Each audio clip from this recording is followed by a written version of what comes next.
30 साल हो गए, 30 से भी ज़्यादा हो गए इनफैक्ट एग्ज़ाम दिए तो। ग्रेजुएट हुए मुझे 29 साल हो गए। मुझे ये लग रहा है कि ये पेपर हम तो सीधे जेई एडवांस यानी आईआईटी जेई के नाम से एग्ज़ाम होता था और पेपर तो हमारा सब्जेक्टिव भी आता था। मतलब कि सर तुक्का मारने का कोई सवाल नहीं, स्कोप ही नहीं है। मतलब अगर आप तुक्का तो मार नहीं सकते, यानी अगर आपको एक्चुअल में क्वेश्चन आता है और आप कर सकते हैं तो ही आपका आईआईटी में सिलेक्शन होगा। तुक्का मार के तो आप नंबर नहीं ला सकते। तो ये तो क्लियर कर लेंगे आप, पर तो फिर एडवांस को क्वालिफाई नहीं कर पाएंगे क्योंकि एडवांस के पेपर आजकल। सवाल एवरीबॉडी, कैसे हो मेरे प्यारे भाइयों। तो आज के वीडियो बहुत खास होने वाला है। सबसे पहले ये देख लो मेरे पास ये जेई मेंस अभी फर्स्ट अटेम्प्ट जो अभी यानी कि जून में पेपर हुआ, फर्स्ट अटेम्प्ट का पेपर है मेरे पास यहाँ पे जेई मेंस का। तो आज हम लोग क्या करेंगे कि आज के जो पेपर हैं हम लोग सॉल्व करने के लिए देंगे प्रमोद महेश्वरी सर को, जो कि डायरेक्टर है करियर पॉइंट के, और वो आईआईटीएन है, ठीक है। वो आईआईटी दिल्ली से आज से करीबन 30 साल पहले, मतलब 29-30 साल पहले उन्होंने आईआईटी क्रैक करा था, आईआईटी क्लियर किया था।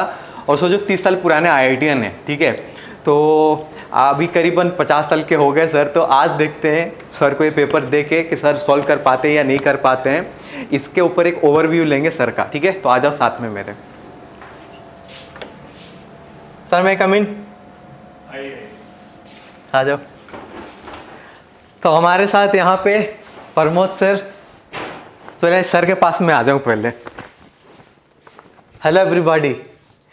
तो सर बेसिकली आज का जो कॉन्सेप्ट है वो ये है कि मैं आपको जेईई मेंस का जो पेपर है वो दूंगा सॉल्व। बहुत लोग, अगर किसी को लग रहा है कि ये पहले से प्लान तो नहीं है, सर को बस हमने ये बताया था कि सर एक वीडियो बनाने वाले हैं, लेकिन क्या बनाने वाले हैं वो सर को पता नहीं था, ठीक है।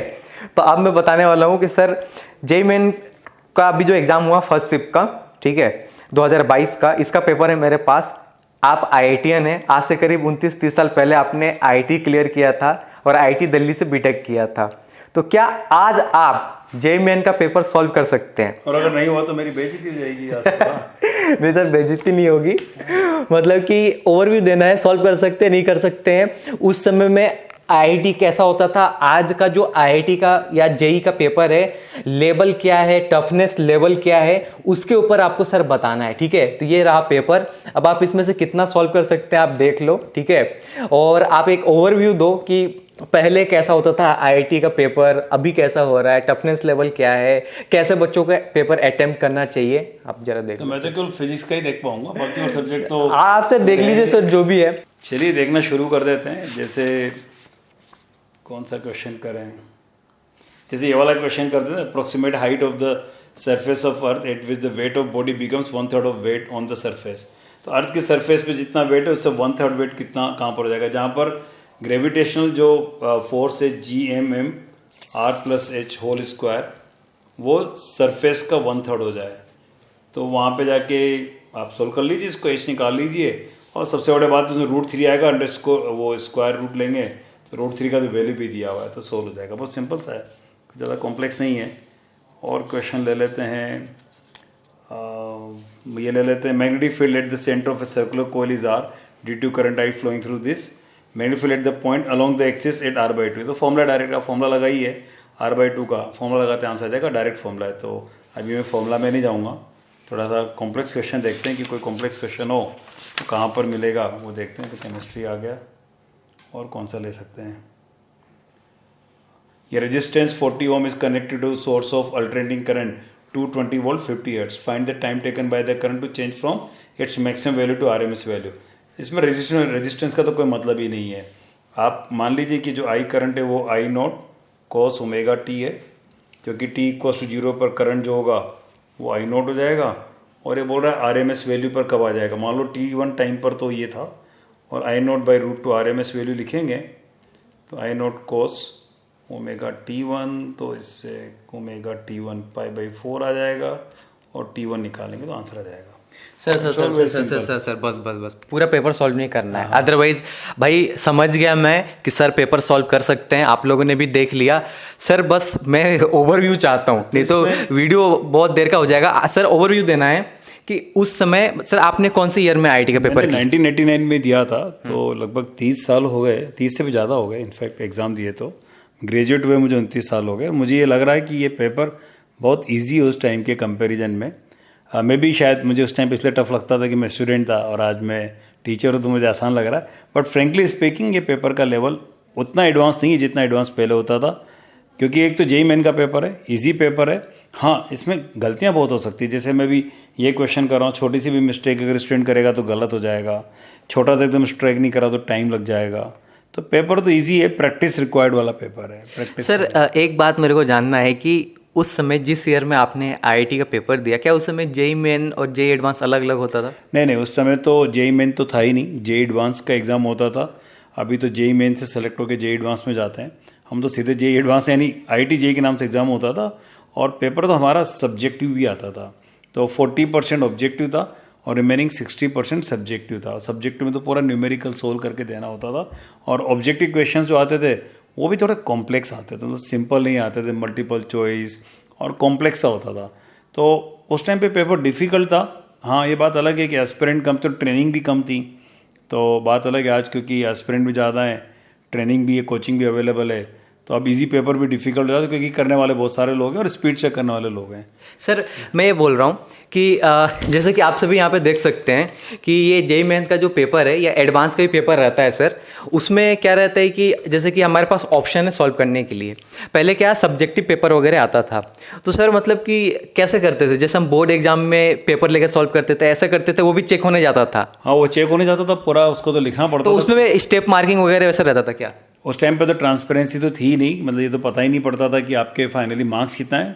मेरे बाद मार्क्स डिक्लेयर करने लगी आईआईटी, बट शायद स्टेप मार्किंग तो होती होगी, अदरवाइज मेरा सिलेक्शन ही होता। तो सर मतलब कि आईआईटी का पेपर उसमें होता था, अभी JEE mains plus JEE advance board की कॉपी दी जाती है ना, वैसे कॉपी दी जाती थी और उसमें क्वेश्चन सोल्व करना पड़ता था, पूरा न्यूमेरिकल जैसे सोल्व होता ना, वैसे सोल्व करके दिखाना पड़ता था। और तो इंग्लिश का पेपर भी होता था। मतलब कि सर तुक्का मारने का कोई सवाल नहीं? स्कोप ही नहीं है, मतलब अगर आप तुक्का तो मार नहीं सकते, यानी अगर आपको एक्चुअल में क्वेश्चन आता है और आप कर सकते हैं तो ही आपका आईआईटी में सिलेक्शन होगा। तुक्का मार के तो आप नंबर नहीं ला सकते। कुछ थोड़ा सा ऑब्जेक्टिव पोर्शन आता था, उसमें लगा ले तुक्का, परंतु वो मुझे नहीं लगता था, उन्हें तुक्का लगाना बहुत मुश्किल था क्योंकि वो मल्टीपल चॉइस आता था। और अभी तो क्या पार्शियल मार्किंग आने लग गई है कि अगर एक करेक्ट है तो भी मिल जाएगा। पहले था कि जितने करेक्ट है सारे ही सेलेक्ट करने हैं और अगर एक भी मिस हो गया तो नंबर नहीं मिलेंगे। अच्छा, तो सर मैं ये बोलूँ कि अभी जेईई मेन और जेईई एडवांस होता है, तो आपके हिसाब से मतलब कि जेईई एडवांस का भी जो पेपर है, जो मतलब कि एग्ज़ाम है, उस समय जो आईआईटी का पेपर होता था उससे मतलब कि टफ हुआ है और या इजी हुआ है? क्योंकि ये तो हमने जेईई मेंस का पेपर सॉल्व किया, ये तो आपने बोल दिया कि यार ये तो इजी है। जेईई एडवांस के ऊपर सर आपका क्या कहना है? जेईई एडवांस का हर साल थोड़ा वेरिएशन आता है, बट मुझे लगता है कि लेवल या तो वही है, एट टाइम्स थोड़ा सा हायर भी हो जाता है। मैंने कुछ पिछले सालों के पेपर देखे थे तो वो थोड़े टफ है मेरे टाइम के हिसाब से। मुझे लगता है कि हाँ अब थोड़े एडवांस से आने लग गए हैं, तो जेईई एडवांस का पेपर थोड़ा सा मैं बोलूँगा मेरे टाइम से हल्का सा टफ आता है, उतना ईजी रहा नहीं। पर कभी कभी क्या वेरिएशन बहुत है, कभी कभी बहुत ही ईजी दे देते हैं, पर यूजुअली कुछ क्वेश्चन तो बहुत ही अच्छे आते हैं आजकल जेईई एडवांस में। स्पेसिफिकली मैथ्स का तो पेपर पहले से बहुत टफ हो गया है। सर अभी जो भी स्टूडेंट यानी कि तैयारी कर रहे हैं, ज़रा आप उनके लिए टिप्स दीजिए, मतलब कि उनको थोड़ा बताइए कि कैसे उनको तैयारी करना चाहिए। तो जो जेईई मेन के स्टूडेंट्स हैं उनका तो focus more on solving single choice numerical होना चाहिए, ताकि उनकी स्पीड बहुत अच्छी बने। और जो जेईई एडवांस की प्रिपरेशन कर रहे हैं उनका कंसेप्चुअल अंडरस्टैंडिंग बहुत अच्छा होना चाहिए। अगर कंसेप्चुअल अंडरस्टैंडिंग नहीं रखेंगे तो ये तो क्लियर कर लेंगे आप, पर तो फिर एडवांस को क्वालिफाई नहीं कर पाएंगे, क्योंकि एडवांस का पेपर आजकल कंसेप्चुअल बहुत आता है। तो डिपेंड करता है कि आपको कहाँ फोकस करना है। जेईई मेन को फोकस करने के लिए प्रैक्टिस बहुत करिए, सिंगल चॉइस क्वेश्चन ज़्यादा क्रिए। जैसे भी ये क्वेश्चन है, इस क्वेश्चन को करने में हमने एक सिंपल सा करंट का जजम्पशन लिया कि आई नॉट कोस ओमेगा टी मान लेते हैं। तो ये ओमेगा टी कोस क्यों लिया, साइन क्यों नहीं लिया, इसका रीज़न है क्योंकि उसने बोला पीक से आरएमएस पर आने में कितना टाइम लगेगा। तो यहाँ टी कोस टू जीरो लिखूंगा, कोस का लूँगा तो वो टी कोस जीरो पर आरएमएस पीक है। अगर मैं साइन ले लेता तो वो टी कोस टू जीरो पर जीरो होता, तो वो फर्क पड़ जाता है कि पीक से नीचे आना है या जीरो से ऊपर जाना है। तो ये आपको क्विकली स्ट्राइक करता है कि नहीं करता है माइंड में, that makes the whole difference. तो स्पीड वहाँ से आती है। तो ये एक छोटी चीज़ है, ये प्रैक्टिस से समझ में आएगा। मतलब ये थ्योरी पढ़कर नहीं आएगा, जब आप प्रैक्टिस करेंगे समझ आएगा कि मुझे एक्चुअली करंट क्या मानना चाहिए, कोस ओमेगा टी मानना चाहिए था कि साइन ओमेगा टी मानना चाहिए। मतलब इस क्वेश्चन को मैं 15 मिनट तक एनालिस करके समझा सकता हूँ कि टीचिंग स्ट्रेटेजी या लर्निंग स्ट्रेटेजी क्या होनी चाहिए, अटेम्प्टिंग स्ट्रेटेजी क्या होनी चाहिए, क्योंकि ये अपने आप में बहुत छोटी सी बात है बट बहुत टाइम सेव करती है। राइट। तो भाई साहब कुल मिला के बात यही है कि जेई मेन का जो पेपर है वो तो सर चुटकियों में उड़ा देंगे, मतलब कि सर को टाइम दे देंगे हम लोग तो 1 घंटा में पूरा पेपर सॉल्व कर देंगे। और होप कि इससे आपको एक आइडिया लग गया होगा कि पहले के ज़माने में मतलब कि आईआईटीज़ कैसे होता था, उस समय लोग कैसे पेपर अटेम्प्ट करते थे, आज के समय में कैसा हो रहा है और कैसा अटेम्प्ट करना चाहिए। तो इससे आपको बहुत जानकारी मिला होगा। और सर के साथ और भी हम सीरीज़ वीडियोस लेके आने वाले हैं आपके लिए, वो बहुत एक्साइटिंग होने वाला है। चैनल को जाकर सब्सक्राइब करो। और सर का भी एक यूट्यूब चैनल है प्रमोद महेश्वरी नाम से, मैंने अपने वीडियो के डिस्क्रिप्शन में लिंक दे दिया है। सर के चैनल को भी जाकर सब्सक्राइब करो, वहाँ पर भी यार तगड़ा कंटेंट आने वाला है। तो सर थैंक यू टाइम देने के लिए, आपको बहुत डिस्टर्ब कर दिया हमने। नहीं, physics is always my pleasure, मतलब physics is my first love, मुझे बहुत मज़ा आता है। आप ऐसे डिफिकल्ट क्वेश्चन लेकर आई, थोड़ा मज़ेदार, तो मज़ा आया। डिफिकल्ट लेके आएंगे, अगली बार डिफिकल्ट ही लेके आएंगे। बिल्कुल, I am looking forward for that. तो बस आज के इस वीडियो में इतना ही। Thanks for watching. कोटा और कोचिंग से रिलेटेड अपडेट्स के लिए चैनल को करें subscribe. Have a nice day ahead.